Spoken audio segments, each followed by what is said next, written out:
Welcome back, everybody, to the next episode of the F-Zero 25th Anniversary Retrospective Series. My name is Sniper's Fun, and I welcome you to the next game in the series, a little game we like to call F-Zero GX on the Nintendo Gamecube.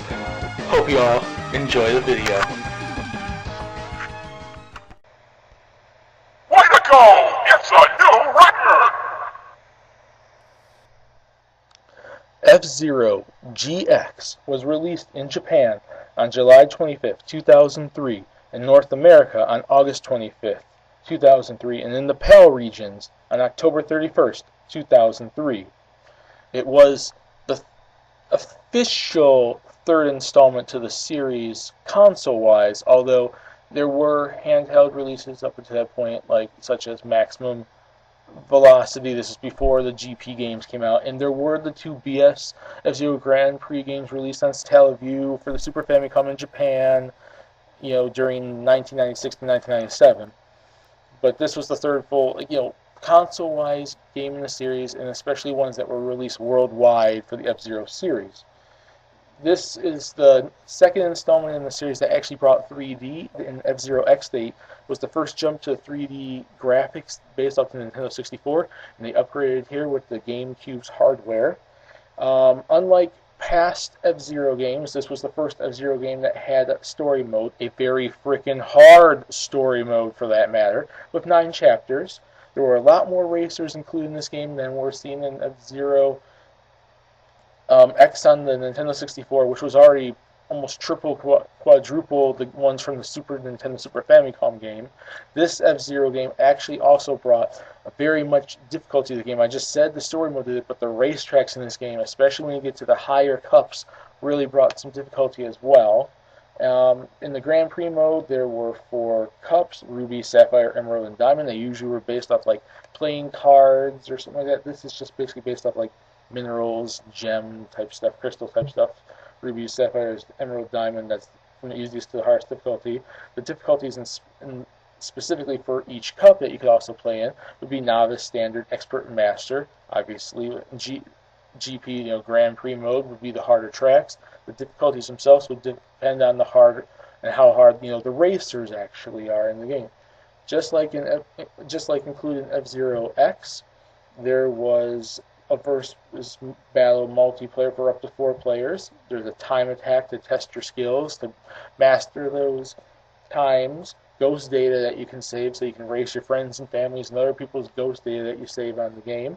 This was actually the first game in the series to include the ability to customize your own vehicles. While it wasn't necessarily fully detailed, it was kind of limited in a way. You still had quite a bit of room to actually design your own vehicle and add different parts like tops and wings and stuff and the colors and whatnot to it, to actually make it kind of interesting, I guess. And it was fun to actually play as a vehicle that's not the standard Blue Falcon, Fire Stingray, whatever, So you're able to actually create your own vehicles and use them in races. And as far as I've seen, it was a well-received F-Zero game. There was a lot of people, a lot of critics and fans, gamers, that actually kind of liked the game quite a bit, and it's considered to be one of the best racing games on the Nintendo Gamecube. Now, when I look up sales specifically for F-Zero GX on the Gamecube, in Japan, it looks like it basically sold over about 100,900 units, and it also became qualified for a player's choice in both America and in Europe, because they basically sold in those regions about 250,000 copies, I think, together. It doesn't mention separate, so I think this was together, because it's mentioning that both of them got player's choice, so I'm assuming it's combining the sales data for both. So basically over 100,900 units specifically just in Japan, and then over 250,000 units combined in America and Europe, which basically is a drop from what F-Zero Maximum Velocity was, as well as an increase for F-Zero X in Japan, but it did sell less than F-Zero X in America and Europe, and definitely is a drop from the F-Zero Super Nintendo Super Famicom game. So it's kind of up in some ways, but down in many ways as well, which kind of you see as a trend with the F-Zero games that they somewhat have sold worse as the series went on. Although it did sell more in this game did sell more in Japan than the likes like F-Zero X on the 64 did. And then one other thing, because you probably are wondering, seeing it in the title, I'm not just talking about F-Zero X here. I mean F-Zero GX here, but F-Zero AX as well, which is F-Zero GX's arcade counterpart as well.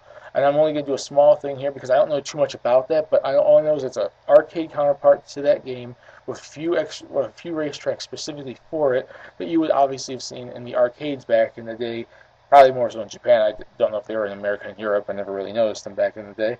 You know, playing, it's like the same mechanics, same type of feel, but you're playing it like in an arcade sitting down in an arcade cabinet and racing like with the wheel and whatnot.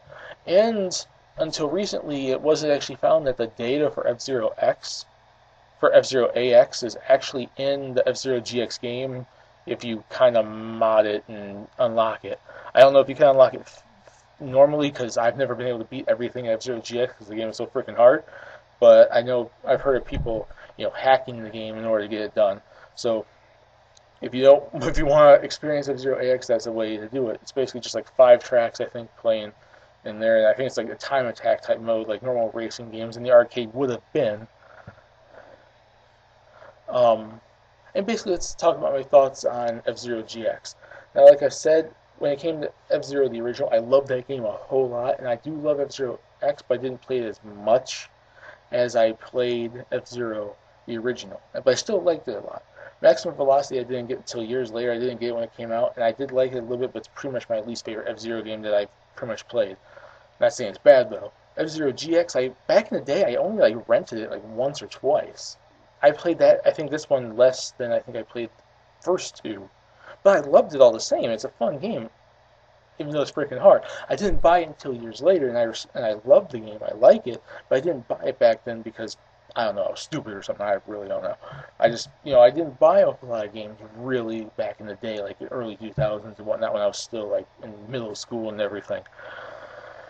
But I liked it. I loved the F-Zero series. I still love the F-Zero series up until that point, and even to now. I just didn't buy the game until years later, and I love it. It's pretty much one of my favorite F-Zero games, but I still have a deep place in my heart for the original game on the Super Nintendo, and I'd say it's probably in the top 3 somewhere alongside GP Legend, and that's probably it.